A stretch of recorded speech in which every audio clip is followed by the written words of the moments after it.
Bom dia a todos.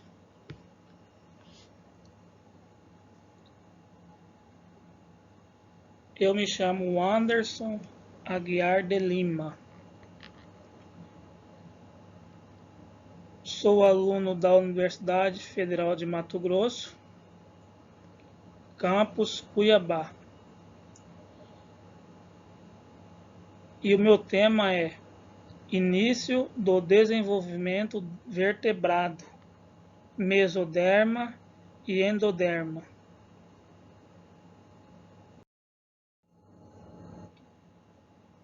Sou aluno da FAAS, Faculdade de Agronomia e Zootecnia, curso Zootecnia.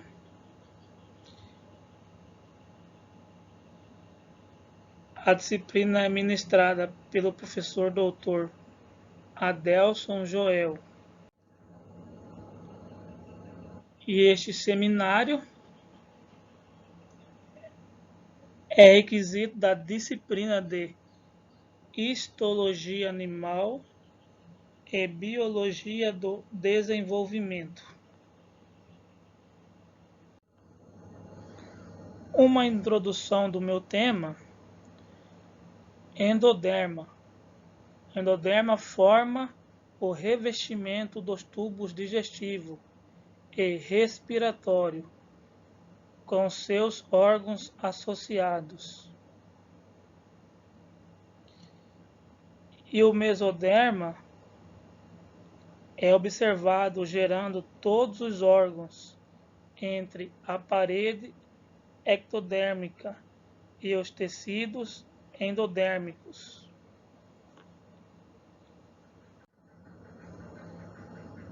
O mesoderma de um embrião em estágio de neurula pode ser dividido em 5 regiões. A primeira região é chamada de cordomesoderma.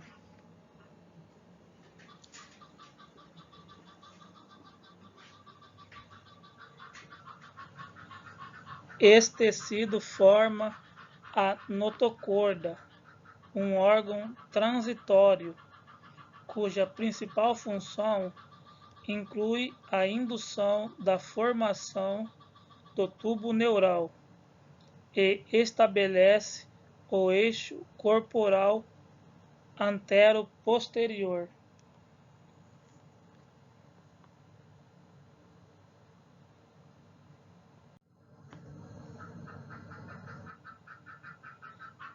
A segunda região é chamada de mesoderma dorsal somítico. O termo dorsal ele se refere à observação de que os tecidos em desenvolvimento originários dessa região estarão na parte de trás do embrião, ao longo da espinha.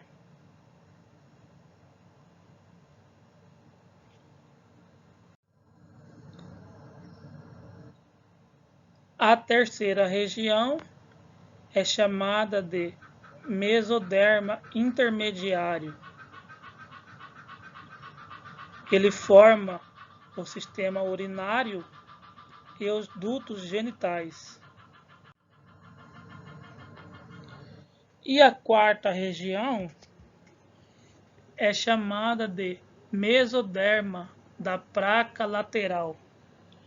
Origem ao coração, vasos sanguíneos e células sanguíneas do sistema circulatório, como também ao revestimento da cavidade do corpo e de todos os componentes mesodérmicos dos membros, exceto os músculos.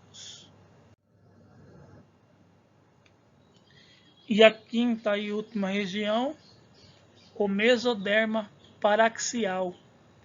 Principal tarefa da gastrulação é criar uma camada mesodérmica entre o endoderma e o ectoderma, formação de órgãos mesodérmicos e ectodérmicos, não é subsequente à formação do tubo neural, mas ocorre sincronicamente.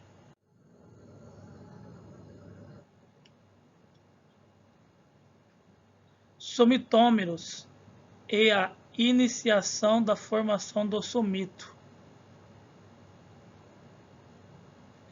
Os primeiros somitos aparecem na parte anterior do embrião e os novos somitos brotam da extremidade rostral do mesoderma paraxial em intervalos regulares.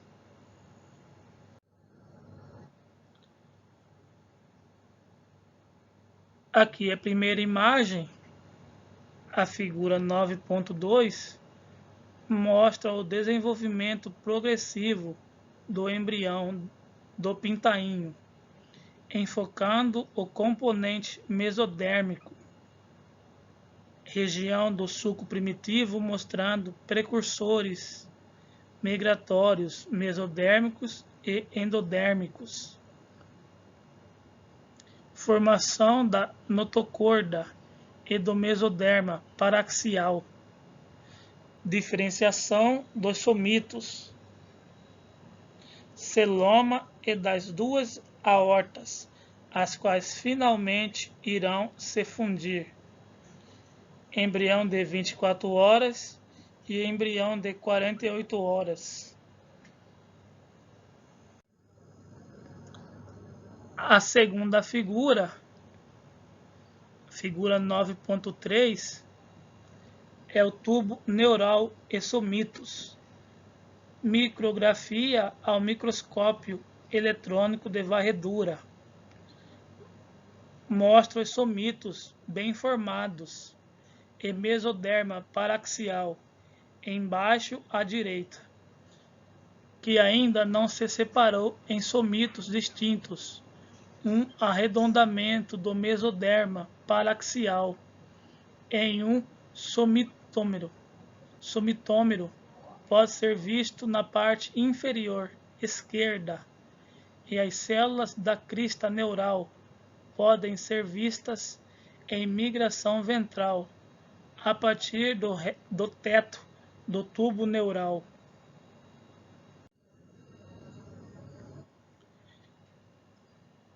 A geração de tipos de células somíticas.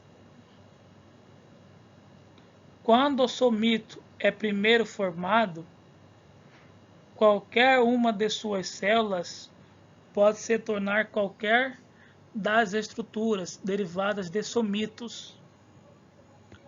No entanto, com a maturação do somito, as várias regiões do somito se tornam comprometidas em formar somente certos tipos de células.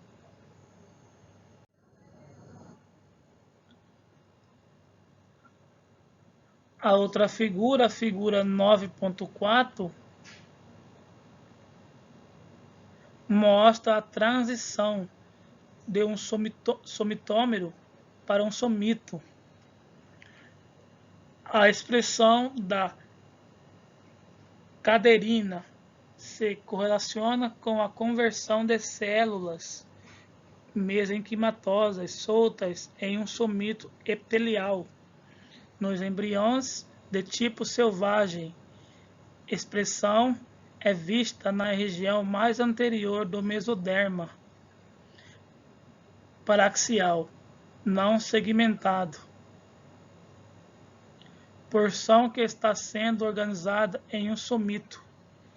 Em embriões deficientes, a organização dos somitos é perturbada.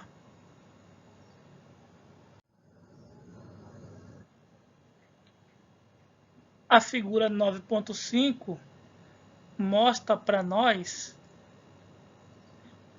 o diagrama de uma seção transversal através do tronco. Um embrião humano precoce de 4 semanas. e o embrião tardio de 4 semanas, mostrando a formação das estruturas do somito. As células do esclerótomo começam a migrar, afastando-se do dermátomo e miótomo. Ao fim da 4ª semana, as células do esclerótomo estão se condensando para formar vértebras cartilaginosas. O dermátomo começa a formar a derme, e as células do miótomo estendem-se ventralmente ao longo das paredes do embrião. Estrutura do somito do pintainho em mudança enquanto ocorre a migração celular.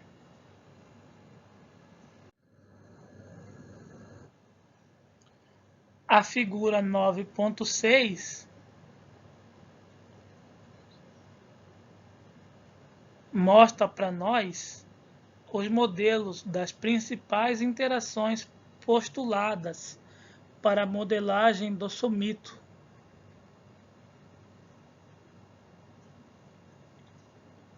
Formação do esclerótomo induz a região do miótomo, que forma musculatura apaxial, e a combinação da proteína da epiderme e do mesoderma da placa lateral induz a porção do miótomo, que dá origem aos músculos da parede corporal. Neurotrofina, tubo neural, pode causar a diferenciação das células do dermamiótomo. Diferentes fatores de transcrição nas diferentes regiões do somito anunciam o destino celular. As células do esclerótomo expressam enquanto as células medianas.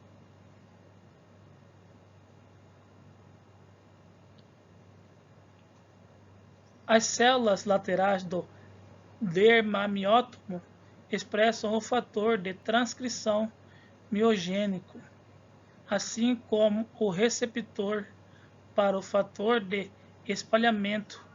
A porção central do dermamiótomo torna-se a derme expressa.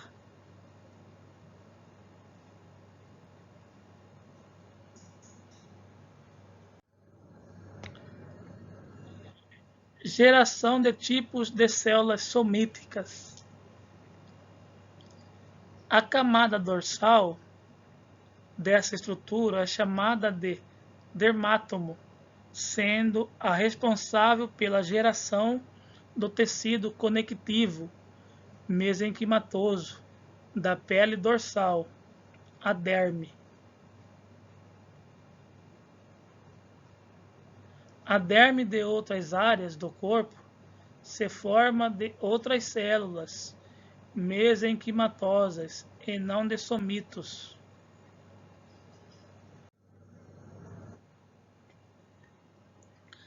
A camada interna de células é chamada de miótomo, e essas células dão origem aos músculos vertebrais que circundam as vértebras, permitindo que as costas se curvem. Dessa maneira, os somitos são essenciais para a formação das costas do nosso corpo. As vértebras que circundam a espinha dorsal, os músculos e o tecido conectivo que seguram as junções vertebrais. A subcamada dérmica da pele das costas e a musculatura das costas. Agora vamos falar da miogênese, que é a diferenciação do músculo esquelético. A célula do músculo esquelético é extremamente grande, célula alongada que contém muitos núcleos. Em meados da década de 1960, biologistas do desenvolvimento debateram se cada um dessas células, frequentemente chamadas de miotubos, era derivada de uma fusão de diversas células precursoras musculares mononucleadas, mioblastos, ou de um único mioblasto que sofre divisão nuclear sem citocinese.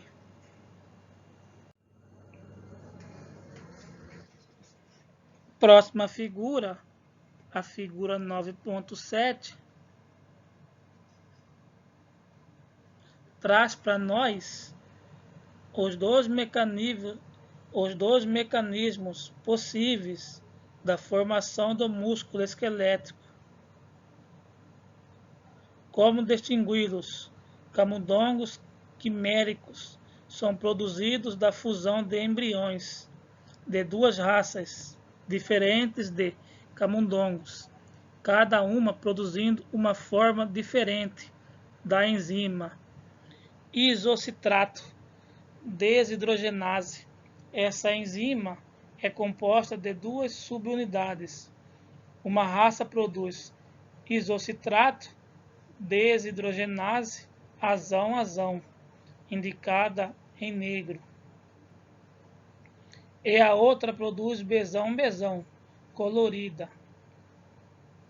Se as enzimas forem produzidas em uma única célula ou em células multinucleadas surgindo de divisões nucleares dentro de uma única célula, a enzima será puramente azão ou besão.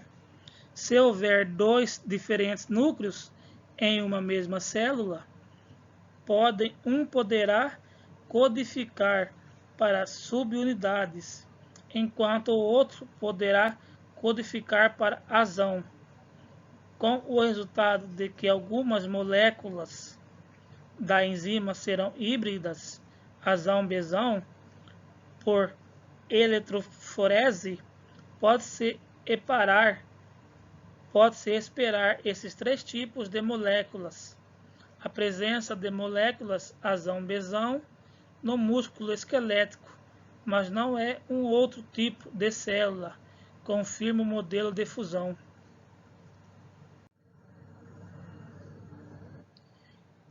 Construção muscular e a família miúde de reguladores transcricionais. Como uma célula mesenquimatosa embrionária é instruída a formar uma célula muscular em lugar de uma célula da cartilagem, um fibroblasto ou uma célula adiposa. Figura 9.9 traz para nós um sumário de vários experimentos em que o gene miúde foi ativado por um promotor viral e transfectado para células não musculares. A proteína miúde parece não levar em conta os reguladores originais do fenótipo celular, convertendo as células em músculos.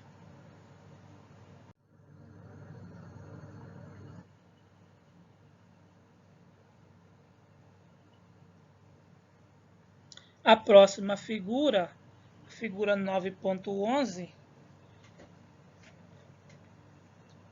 é uma comutação entre proliferação e diferenciação, condições favorecendo proliferação, como quando há abundância de fatores de crescimento de fibroblasto no meio, favorecem a continuada expressão da quinase 4, dependendo de cicrina.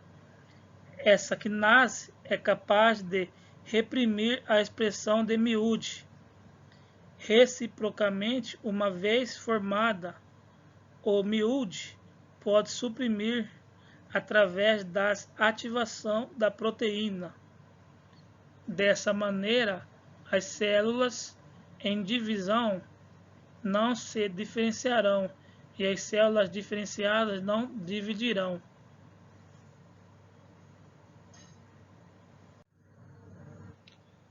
Osteogênese, o desenvolvimento dos ossos.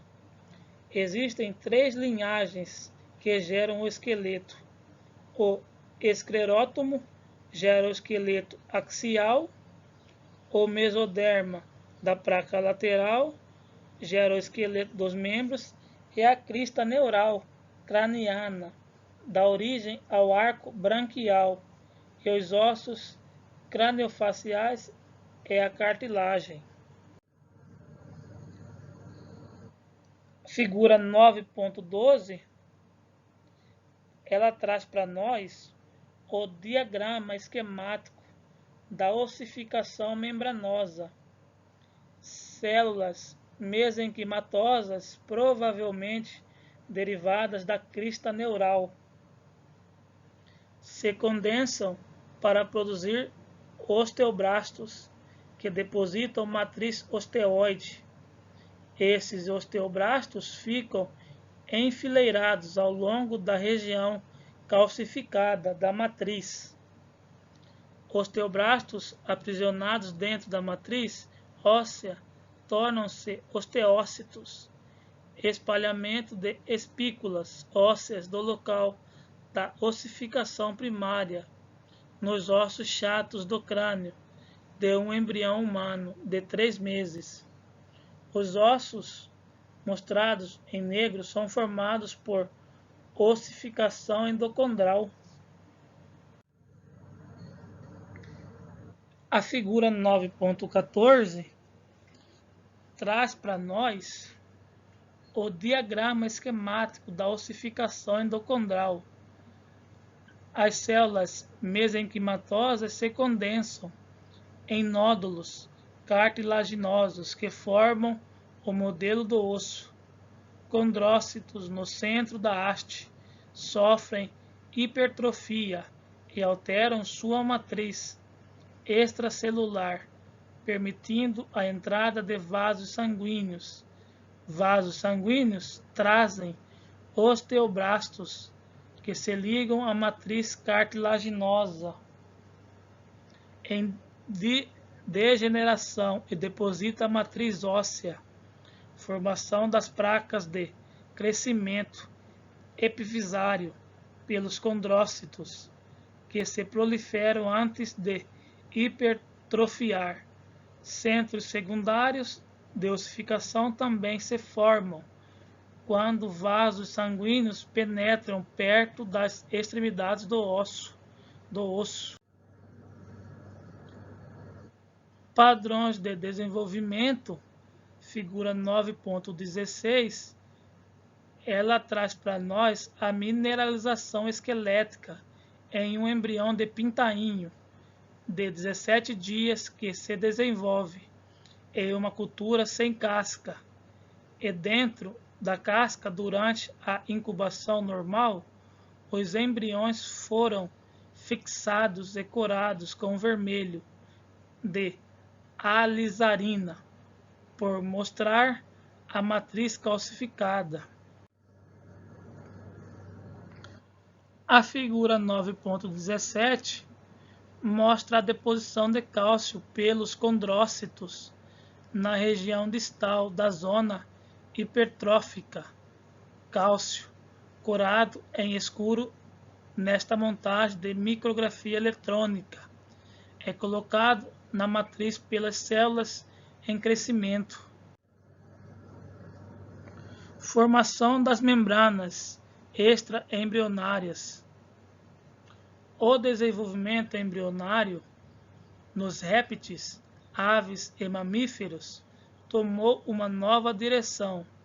Os répteis desenvolveram um mecanismo para depositar ovos na terra seca, dessa forma liberando-os para explorar nichos que não estavam tão perto das águas. Formação das membranas extraembrionárias.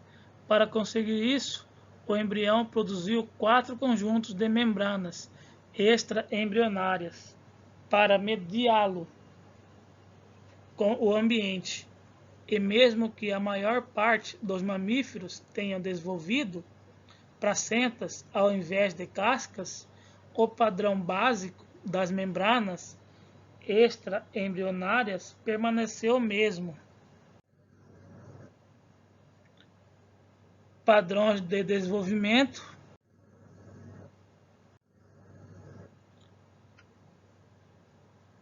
A figura 9.21 mostra para nós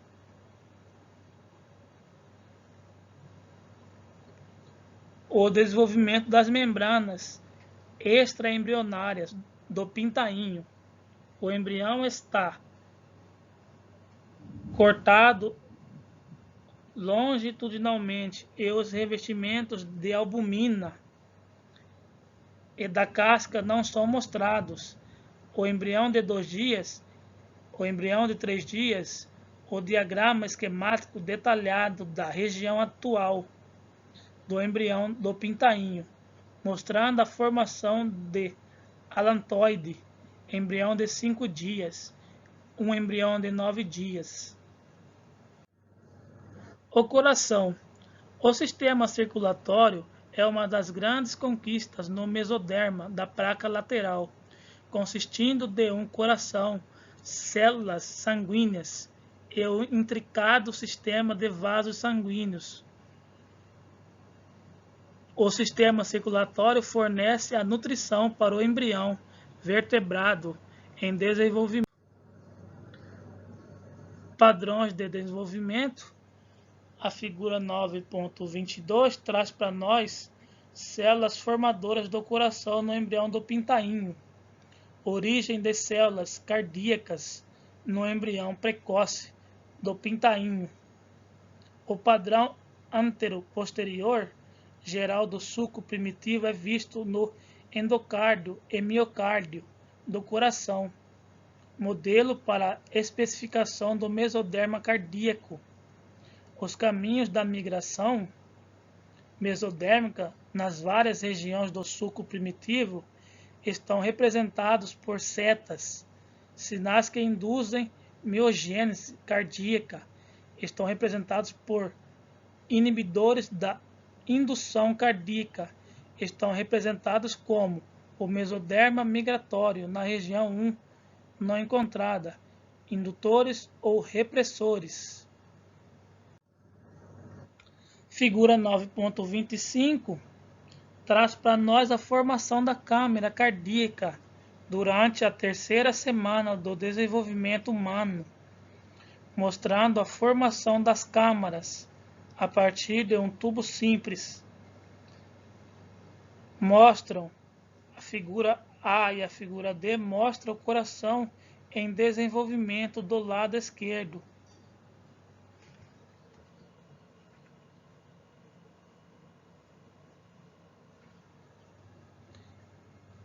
E a figura E é uma visão frontal, embora os átrios sejam distintos externamente, não estão separados dentro do coração. Figura 9.26 traz para nós a formação das câmaras do coração. Corte diagramático transversal do coração humano, de 4 a 5 semanas. Os septos do átrio e do ventrículo estão crescendo em direção ao colchão endocárdico. Formação dos vasos sanguíneos. Existem 3 limitações principais para a construção de vasos sanguíneos. As células embrionárias precisam obter nutrientes antes que exista um intestino, fazer uso do oxigênio antes que existam pulmões e excretar resíduos antes que os rins estejam prontos. Portanto, a fisiologia circulatória do embrião em desenvolvimento difere daquela do organismo adulto. A segunda limitação é evoluntária. A segunda limitação, ela é evolucionária. O embrião mamífero estenderá vasos sanguíneos até o saco vitelínico, mesmo não havendo vitelo no interior. Além disso, o sangue que deixa o circuito do coração passa por cima do intestino anterior para formar a aorta localizada dorsalmente. O terceiro conjunto de limitações é físico. De acordo com a lei dos movimentos dos fluidos, o transporte mais efetivo de fluidos é obtido por grandes tubos. Quando o raio dos vasos sanguíneos fica menor, a resistência ao fluxo aumenta. Um vaso sanguíneo que é metade da largura de outro tem uma resistência ao fluxo. Essa resistência ela chega a ser 16 vezes maior. Figura 9.27 traz para nós os arcos aórticos do embrião humano. Originalmente, o tronco arterioso bombeia sangue para a aorta, que se ramifica para ambos os lados do intestino anterior. Os 6 arcos aórticos tomam sangue da aorta ventral e o permitem fluir para a aorta dorsal. Os arcos começam a se desintegrar ou se modificar. As linhas pontilhadas indicam estruturas em degeneração. Finalmente, os arcos remanescentes são modificados e o sistema arterial adulto é formado. A figura 9.34 traz para nós a transferência de oxigênio da mãe para o feto em embriões de humanos. Moléculas adultas e fetais de hemoglobina diferem em suas subunidades proteicas. A cadeia fetal liga difosfoglicerato menos avidamente que o faz a cadeia adulta. A figura 9.35 traz o redirecionamento do fluxo sanguíneo no nascimento. A expansão de ar para os pulmões causa alterações de pressão que redirecionam o fluxo de sangue para o neonato. O ducto arterioso se comprime e se fecha, rompendo a conexão entre a aorta e a artéria pulmonar e o forame oval. Uma passagem entre os átrios esquerdo e direito também se fecha. Dessa maneira, a circulação pulmonar fica separada da circulação sistêmica. E a figura 9.42 dos padrões de desenvolvimento mostra para nós o desenvolvimento endodérmico do embrião humano de 6 semanas. Visão sagital do embrião. A região estomacal começou a se dilatar e o pâncreas está representado por 2 brotos, que no final irão se fundir, seções através do embrião de 6 semanas. Nos planos mostrando os destinos dos sucos faríngeos. O primeiro suco forma as passagens auditivas externas, enquanto o segundo se expande para finalmente cobrir os sulcos.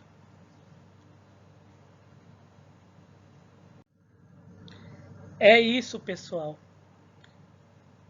Peço desculpa a todos porque é o novo método de ensino, né? E essa tecnologia, como um todo, estou me adaptando a essa nova forma de ensino. Espero ter esclarecido a todos. É isso, pessoal.